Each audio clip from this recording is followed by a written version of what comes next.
Ang bayan ng San Jose ay isa sa mga first-class municipality sa lalawigan ng Occidental Mindoro. Ito rin ang nagsisilbing sentro ng turismo, industriya at kalakalan sa buong lalawigan. Batay sa tala mula sa datos ng Philippine Statistics Authority noong taong 2020, may kabuuang 153,256 na residente ang San Jose. Kasabay ng pag-unlad ng bayan ay ang paglaki ng populasyon na nangangailangan ng mga serbisyo tulad ng medical, pasilidad, social services at protection measures. Dumarami rin ang mga pamilyang naninirahan sa mga lugar na vulnerable at mataas ang antas ng panganib, partikular na sa mga sakuna at kalamidad. Ngunit hindi sapat na nakikita lamang ang mga problemang ito.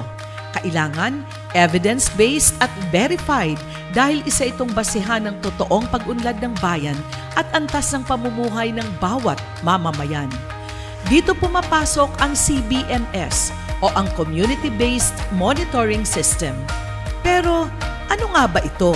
Ang CBMS po ay isang mahalagang mekanismo na nagbibigay sa mga local government units o LGUs ng detalyado at updated na datos tungkol sa kalagayan ng kanilang mga mamamayan. Ito ay isang matibay na batayan para sa paggawa ng mga evidence-based plans at mga proyekto na tunay na nakaugat sa sitwasyon ng komunidad.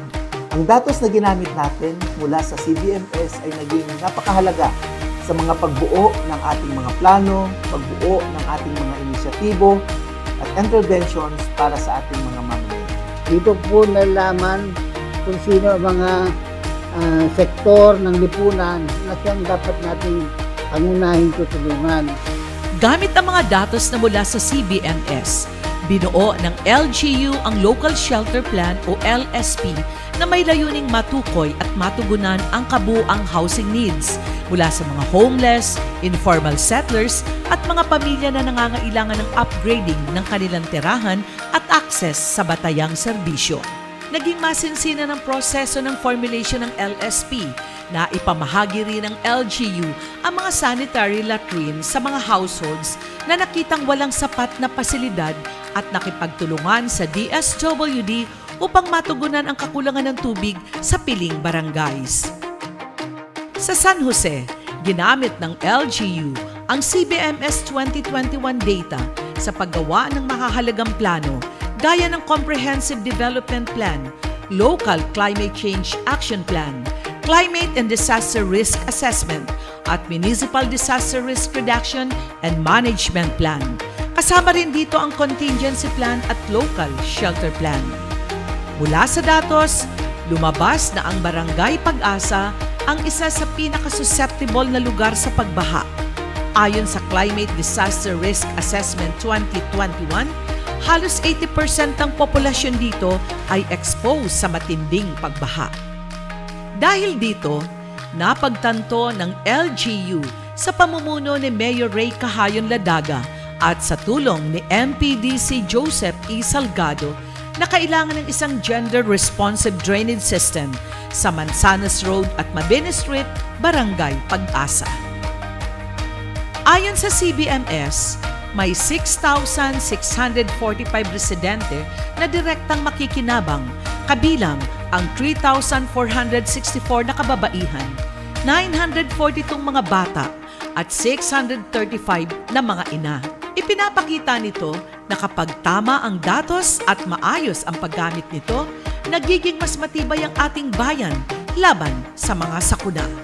Natulungan din ng CBMS ang lokal na pamahalaan upang matukoy kung ilan at saan ang pinakamalaking bilang ng mga nakatatanda.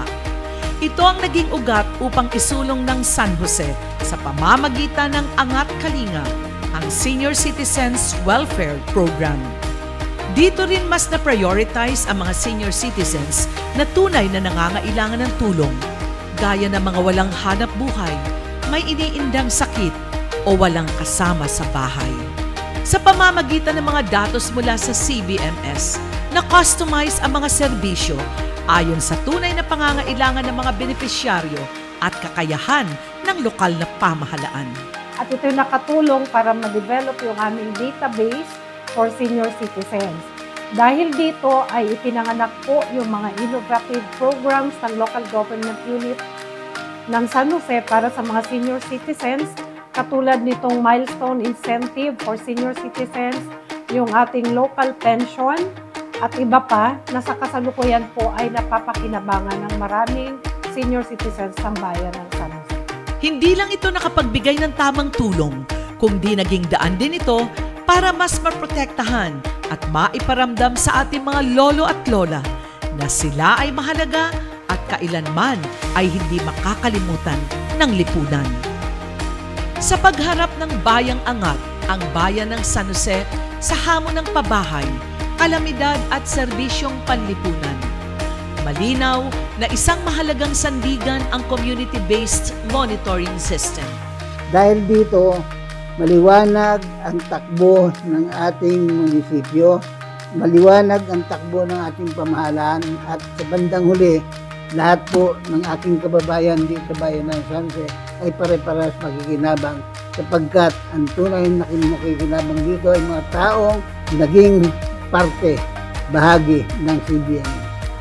Sa tulong ng CBMS, mas naging matatag, mas sistematiko, at mas umangat ang San Jose. Hindi lamang bilang sentro ng turismo at kalakalan, kundi bilang isang bayan na inuuna ang kapakanan ng bawat mamamayan. Dahil sa tamang datos, tamang aksyon, at kung tama ang aksyon, tuloy ang solusyon. CBMS, ang datos na mula sa tao, ang resulta ay para rin sa tao. Maraming salamat po sa inyong lahat.